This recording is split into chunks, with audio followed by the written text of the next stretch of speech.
लिखो और मैं बाद में समझाऊंगा, एक बार लिख लो पहले। लिखो this theory gives a much more satisfactory explanation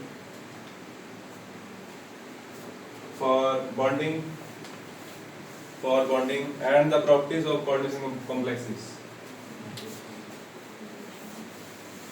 बच्चे आपका परसों टेस्ट है, सबने देना, बहुत अच्छा टेस्ट देना, ठीक है। सितंबर के बाद पहला टेस्ट है, अच्छा होना चाहिए। आपको बीबीटी भी आएगी, ठीक है, सीएफटी नहीं आएगी। बीबीटी आसान है ना, इसलिए। This theory gives a much more satisfactory explanation for bonding and the properties of coordination complexes. आगे लिखो नेक्स्ट लाइन में।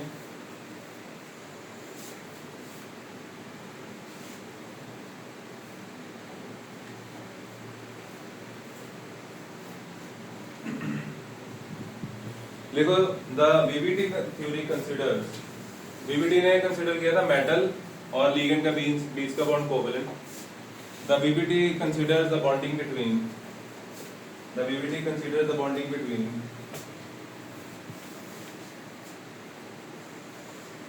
Between the metal ion and the ligands as purely covalent.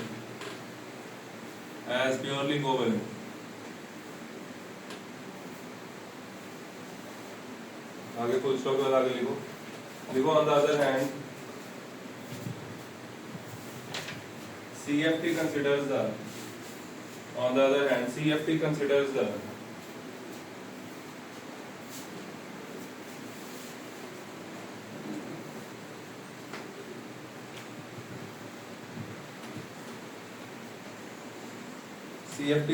the metal ligand bond, metal to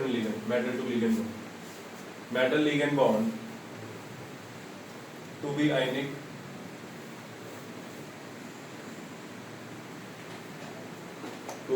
arising from electrostatic interactions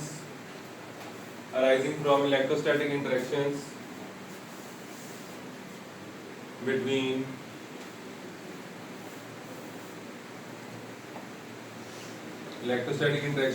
the metal ion and the ligands.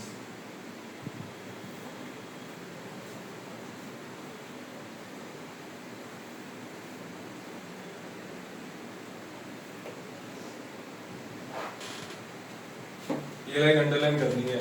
The metal to ligand bond, यहाँ से the metal to ligand bond, यहाँ से आपको ये आना चाहिए, ठीक है। Line important. कहाँ तक लिगेंड्स तक, आगे इसी लाइन को यही कंटिन्यू करो। The ligands are treated as point charges. इसके आगे भी बहुत ज्यादा एक्सप्लेन किया हुआ, हम वो नहीं लिखेंगे, हम उसकी जगह सीधा इधर कर लिख लेंगे, ठीक है।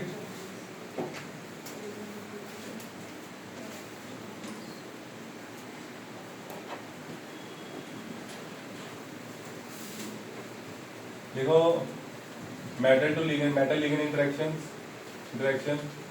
Is of 2 types.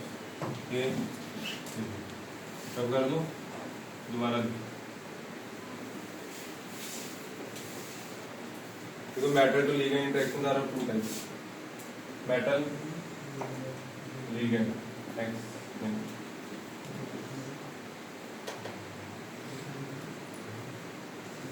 ये लिख लो।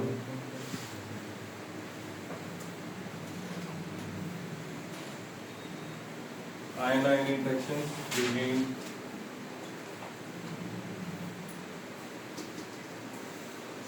metal ion and negative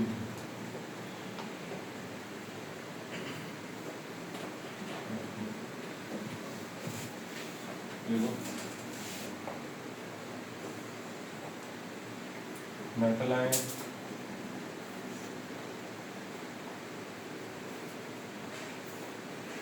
इसको इधर को दिखाना है, कोऑर्डिनेट बॉन्ड है ना।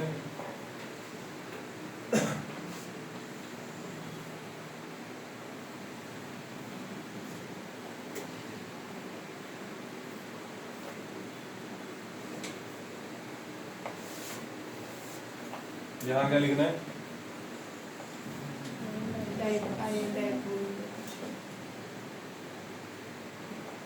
Ion dipole.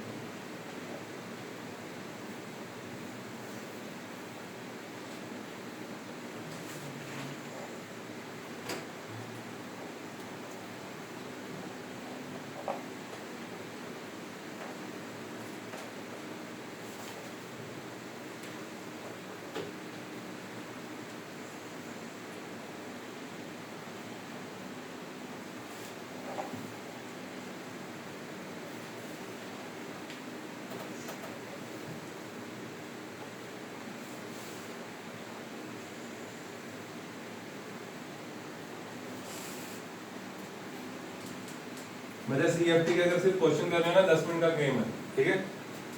10 मिनट लगता है वो पूरी सीएफटी समझ आएगी, अगर क्वेश्चन कभी भी गलत नहीं होगा। बट ये जो बेसिक कंसेप्ट है इसको समझने में टाइम लगता है। ये समझो, आपको फिर कभी डर नहीं लगेगा कि मेरे को सीएफटी का कंसेप्ट भूल गया। कंसेप्ट नहीं भूलेगा, ठीक है? वो जरूरी है। 3-4 महीने के लिए अच्छे से हो जाएगा ये याद। अगर अच्छे से करोगे ना याद लगेगा। ये लिख लो, आयन डाइपोल इंटरेक्शंस। चलो ये तो होगी इंटरेक्शन, है ना?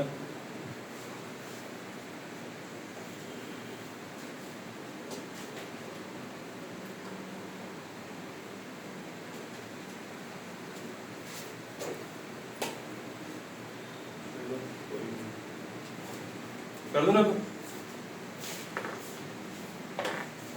दिखा रहा था मैं वहां तक कर लिया था अपने वीडियो से सारा कर लिया, नोट्स भी बना लिए। नोट्स बना लो से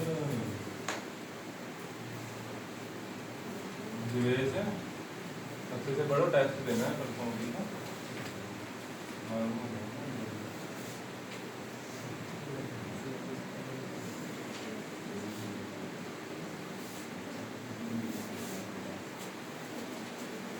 ये तो इंटरेक्शन की बात हुई ना, लिगेंड तो अभी इतना। ये कैसे होता है कि कभी पेयरिंग होती कभी नहीं होती, ये कैसे पता लगेगा? बताओ बताओ, कैसे पता लगे पेयरिंग होनी है कि नहीं होनी?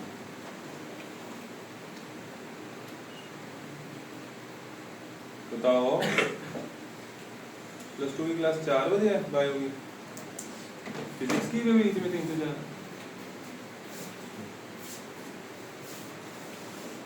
हाँ जी, मैं बताता हूँ। देखो, अगर ऑक्टाहेड्रल कॉम्प्लेक्स देखा जाए, हम इसको स्टडी कर रहे हैं। ऑक्टाहेड्रल में पेयरिंग कब होती कब नहीं होती, है ना? ऑक्टाहेड्रल में ऐसे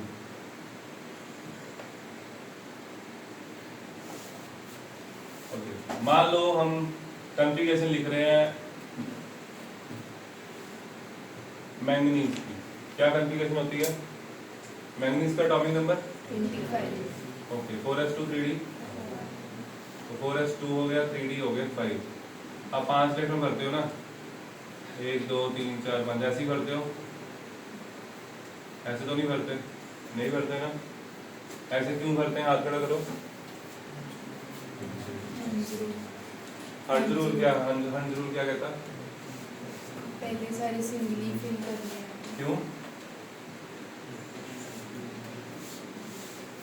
अब जाके तुम लोग आगे बैठते हो, जहां मर्जी बैठ जाते हो, है ना? क्यों? क्योंकि बोर्ड तो सबको दिख ही रहा है। ऐसे ही है, एनर्जी सेम है, क्या है, कोई फर्क नहीं पड़ेगा, किसी को ज्यादा स्टेबिलिटी नहीं मिलेगी, है ना? सब कुछ सेम है। ऐसे भी नहीं कोई ज्यादा अनस्टेबल हो गया, ऐसा तो नहीं है। सबकी सारे ये, इसका मतलब ये हुआ डी के जो 5 ऑर्बिटल, इनकी एनर्जी क्या है? सेम। इनकी एनर्जी क्या है? तो यही हंट ने बोला था कि ऑर्बिटल में जब इलेक्ट्रॉन जाएगा, अगर ऑर्बिटल्स की एनर्जी सेम होगी, देन क्या होगा? Electrons are first singly filled, ठीक है? Electrons are first singly filled, then pairing takes. क्या आ गया समझ? और जिन ऑर्बिटल्स की एनर्जी सेम हो उनको क्या बोलते हैं? उसके लिए एक स्पेशल वर्ड होता है, डीजेनरेट ऑर्बिटल्स। हाँ, उनको बोलते हैं डीजेनरेट ऑर्बिटल्स। क्या बोलते हैं?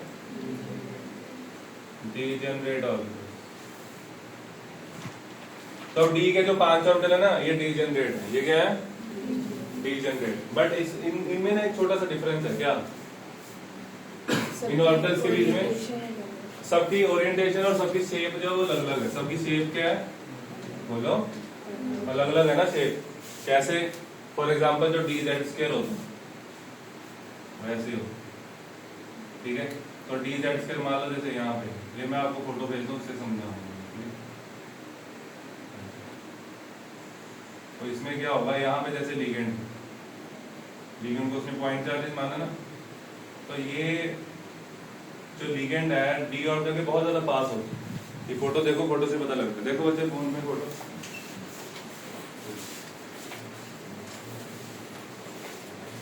इसके बाद फोन नहीं है, एक बार देख लो, इधर शेयर कर लो।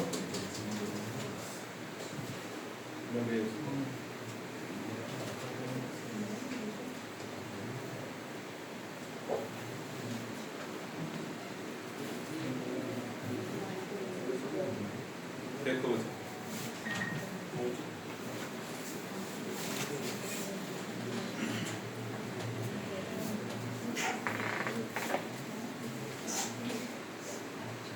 तेरा फोन तो स्कूल वाले सर के पास है ना। देखो ये देखो, ये देखो इधर, पहले ऊपर वाली फोटो, ऊपर वाली, ये कौन है? ये देखो, दिख रहा है? ये है, ये ऊपर वाले। हमने देखना डी जेड स्क्वायर, क्या देखना है? अब डी जेड स्क्वायर में ध्यान से देखो, मानसी ध्यान से देखो, इधर देखो, इधर देखना, उधर नहीं, इधर। अब यहाँ पे देखो ओरिएंटेड, ये जो ऑक्टाहेड्रल की ज्योमेट्री है वो बिल्कुल ऑर्बिटल के सेंटर से पास कर रही हो रहा है ऐसे। ये लीगेंड है, ये क्या है? ये जो 5 दिख रहे हैं ये क्या है? ये डी ऑर्बिटल दिख रहा है, ये डी जेड स्क्वायर है, क्या है? ये बिल्कुल देखो उसके काफी पास है। लीगेंड डी ऑर्बिटल के काफी पास है। क्या लीगेंड कहाँ है? डी ऑर्बिटल के पास है। तो पता क्या होएगा, जो मेटल होगा, मेटल के पास होंगे वैलेंस शेल में वैलेंस इलेक्ट्रॉन्स, क्या होगा? और लीगेंड के पास लोन पेयर होगा। लीगेंड के पास क्या होगा? उनके बीच में होने वाली है रिपल्शन, क्या होएगा? अब देखो, एक तो ये हो गया, इसके साथ वाला देख लो, वो भी बिल्कुल सेम है। ये देखो, इसमें भी ऐसी है, इसकी ओरिएंटेशन अलग है। ये इसमें 2 लोब्स होती है ना, तो इसमें देखो, ये भी देखो, ये देखो, ये देखो, ये देखो, ये देखो, पास है ना। लीगेंड मेटल के पास है। समझ आ रहा है मैं कैसे कह रहा हूँ? साने नहीं समझ आ रहा? क्लियर है? पीछे पता लग रहा है कुछ? अब नीचे चलते हैं, अब आओ नीचे वाले ऑर्बिटल्स। तो इसका मतलब ये हुआ, जो d x square minus y square है और डी जेड स्क्वायर है, ये जो 2 ऑर्बिटल्स हैं इनको रिपल्शन ज्यादा फील होती है, रिपल्शन ज्यादा है, सही है। और फिर 3 ऑर्बिटल और बचे, कौन कौन से? D y z and d z x. यहाँ पे नीचे आओ, यहाँ पे आपको खुद ही पता लग जाएगा। ये देखो, जैसे ये वाला दिख रहा है, इसमें क्या है? देखो लीगेंड देखो कितना दूर है, डी ऑर्बिटल से काफी दूर है ना।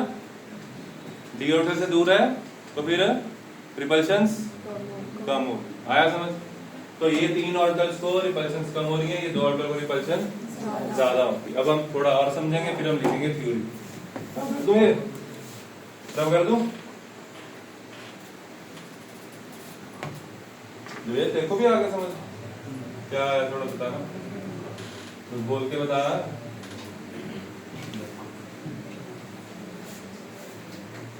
सुनो मेरी बात, सुनो। Metal ion in free state, D orbital of metal ion in free state. बोलो, लाइन रिपीट करो, इधर इधर वाली गर्ल्स करेंगे और वो 2 बॉयज भी करेंगे। जो मैंने लाइन बोली रिपीट करनी है। क्या?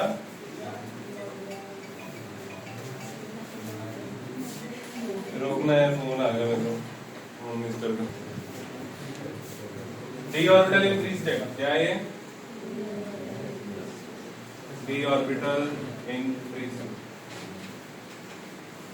D orbital of metal ion in free state.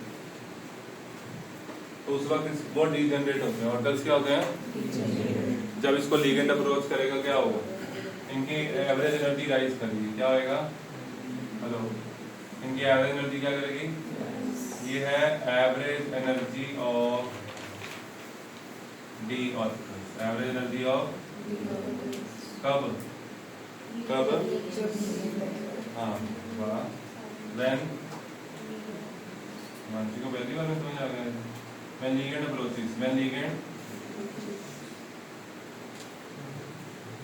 अच्छा क्या ऐसा होता है सबकी एनर्जी सेम होती है, नहीं, क्या होएगा, दो ऑर्बिटल्स को रिपल्शन ज्यादा हुई, तीन को कम हुई, तो इनमें से दो चले जाएंगे ऊपर और बोलो तीन होएंगे नीचे, इनको वो ये है d x square minus y square, ये बस, आपको पता है आज हमने से कितना ही करना, बट थ्योरी बहुत लिखनी पड़ेगी आपको। चलें आगे, दोबारा समझो, डी ऑर्बिटल फ्री स्टेट में लिगेंड ने अप्रोच किया, जब लिगेंड अप्रोच करेगा तब क्या होगा, डी ऑर्बिटल स्प्लिट करेंगे, दो ऑर्बिटल नीचे तीन नीचे, दो ऊपर तीन नीचे, समझ आया। और ये जो आपको गैप दिख रहा है इसको बोलते हैं क्रिस्टल फील्ड स्टेबलाइजेशन एनर्जी, ठीक है, डेल नॉट, क्या, O stand for octahedral, O stand for, इसी तरह डेल टी भी होता है, ठीक है, वो हम बात करें, आ गया समझिए, चलो कौन,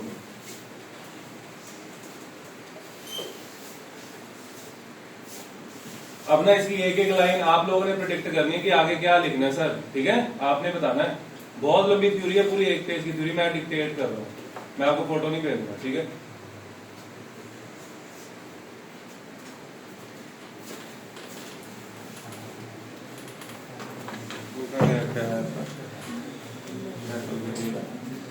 पेज नंबर चाहिए, मैं ढूंढ लेता हूँ, हाँ ये सही है, चलो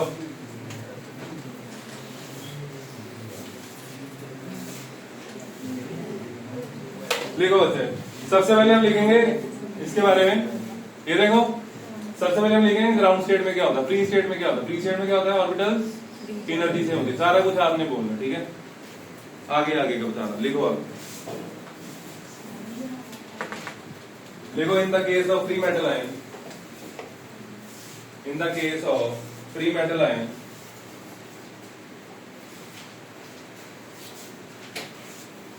in the case of free metal ion, comma, all the 5 d orbitals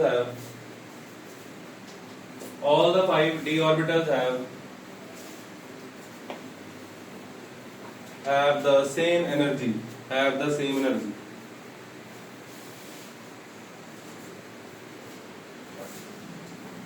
full stop के बाद लिखो, the shapes of the 5 d orbitals, नहीं छोड़ो ये, देखो, these orbitals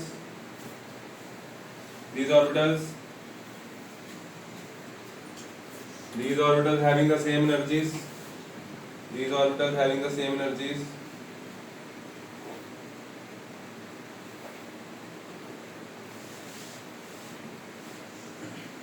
are called, हाँ देखो, are called degenerate orbitals,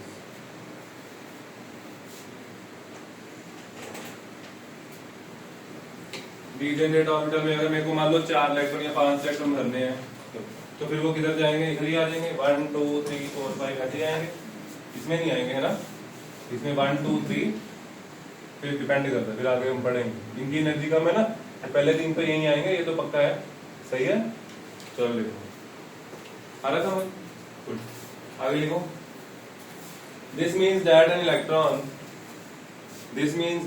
electron can occupy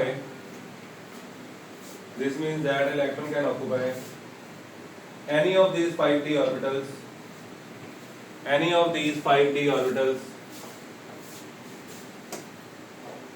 आगे क्या आएगा,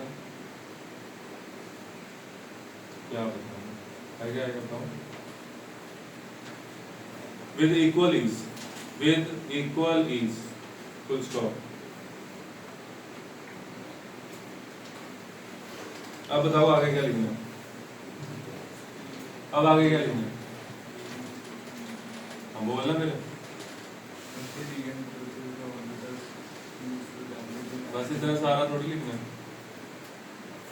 बोलना स्टार्ट करना बस है ना, लिखवाना तो मैंने लिखे लिखो लिखो how ever comma on the approach of the ligand, how ever comma on the approach of the ligands,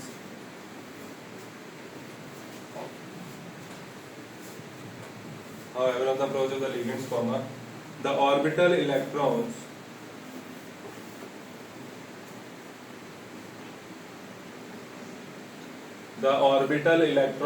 ये वैलेंस इलेक्ट्रॉन की बात कर रहा है, किसके ऑर्बिटल इलेक्ट्रॉन, मेटल के इलेक्ट्रॉन और क्या होने लगा अब, ये स्प्लिटिंग कब क्यों होती है, जब लिगेंड आएगा तो क्या होता है, रिपल्शन होती है, किसके बीच में होती है,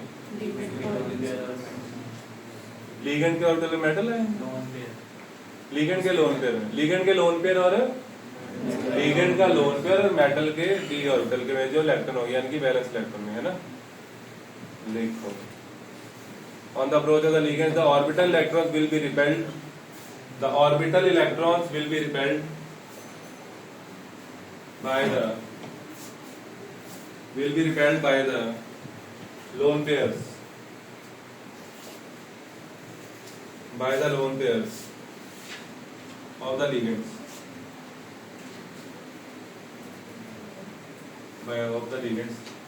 कुछ तो क्या लिखो, the repulsions will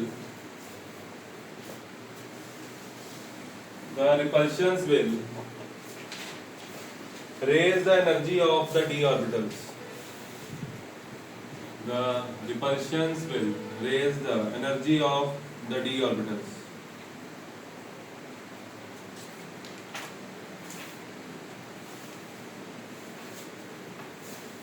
अब इनकी एनर्जी राइज करेगी है ना, इनकी एनर्जी इक्वली राइज करेगी या इनकी ज्यादा करेगी कम करेगी, क्या होता है, इनकी ज्यादा करेगी, इनकी ज्यादा करेगी, ये ऊपर है, इनकी कम की वो नीचे है, फिर हमने ये क्यों बनाया,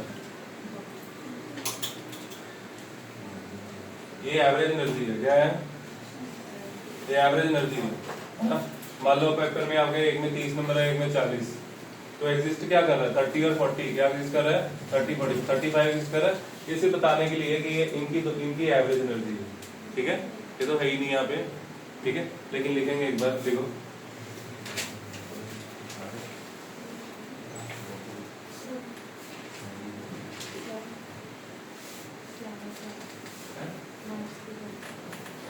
मैथ्स की क्लास है, फिर जल्दी आना था, फिर बैठे रहो यहीं पे, बीच में नहीं जाना है, 1:30 बजे क्लास थी,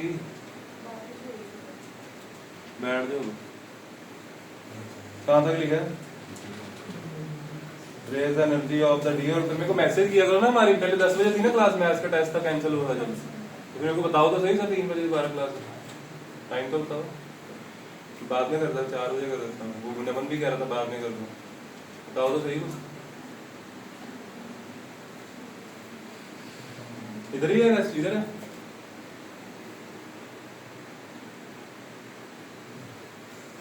कहाँ तक लिख लिया, raise energy of the d orbital,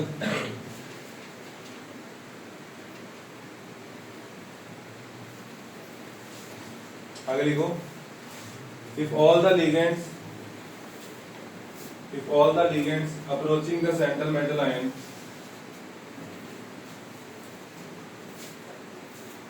if all the ligands approaching the central metal ion are at equal distance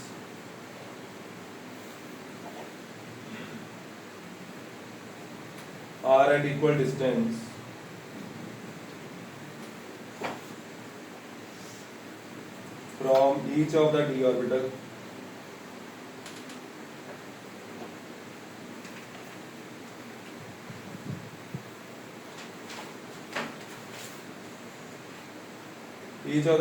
comma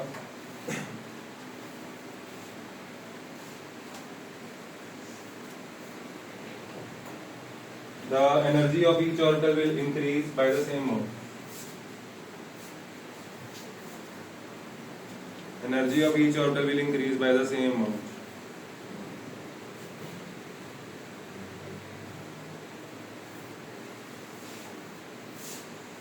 comma डालो, ड्यू टू, ऐसा क्यों, ड्यू टू स्फेरिकल फील्ड और symmetrical field of ligands.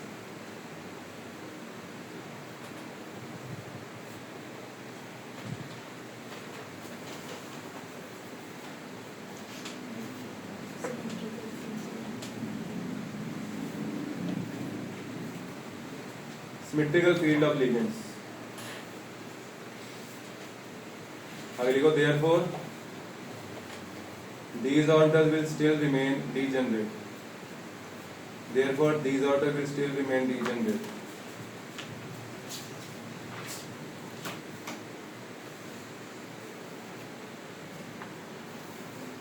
Still remain degenerate. Comma डालो. But they will have higher energy than that of the free. Higher energy than that of the free ion.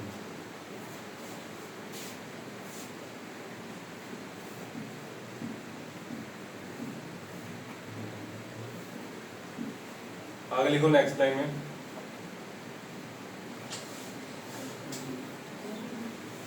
लिख लिया, higher energy than that of the free ion. Free ion से कहते हैं energy ज्यादा हो जाएगी, ठीक है।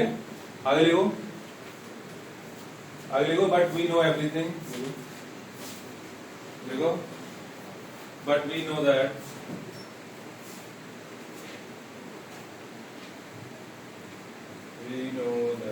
d orbitals have, underline कर लो ये लाइन, d orbitals have different orientation, d orbitals have different orientation,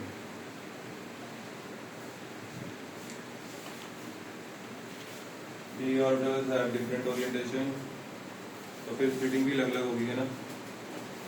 and therefore these orbitals will experience different interactions from the ligands. Different interactions from the ligands. एक पेज भेज रहा हूँ, फटाफट देखो। ये किसका टाइम हो गया उठने का?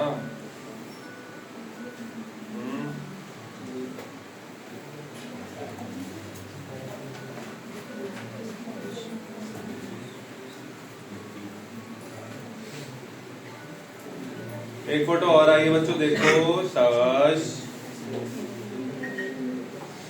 फोटो जल्दी देख, फोन पे नहीं उठाया अभी तक, जल्दी देखो। यहां से शुरू होता, देखो यहां से, ये जो डॉट्स लगी ना, पहला पॉइंट दूसरा पॉइंट, है ना, समझ गए। पहले पॉइंट में उसने लिखा क्या था, जो डी जेड स्क्वायर और x square minus y square होते हैं, यहाँ पे रिपल्शन ज्यादा होती है, इसलिए ये ऑर्बिटल ऊपर, कहाँ है, ऊपर। इनको बोलते हैं इजी ऑर्बिटल्स। क्या बोलते हैं? और इनको बोलते हैं P2। ठीक है, ये लिखना है, ये सारी थ्योरी लिखनी है, और उसके बाद ये जो डिफरेंस होता है इसको बोलते हैं क्रिस्टल फील्ड स्टेबलाइजेशन एनर्जी, ठीक है, या स्प्लिटिंग एनर्जी। तो ये भी लिखना, डेफिनेशन लिखी हुई है, आगे समझ। फिर उसके बाद लिखा हुआ है आगे, for example in case of octahedral complexes, लिखा हुआ है, वो सारा लिख के ये आपको मैंने बनाया हुआ, ये बनाना है, आगे समझ, यहां तक कर लेना, ठीक है। जाओ तुम लोग टेस्ट देखो, बाकी बैठो, बाकी ये लिखना शुरू करो, बाद में लिखना, ठीक है।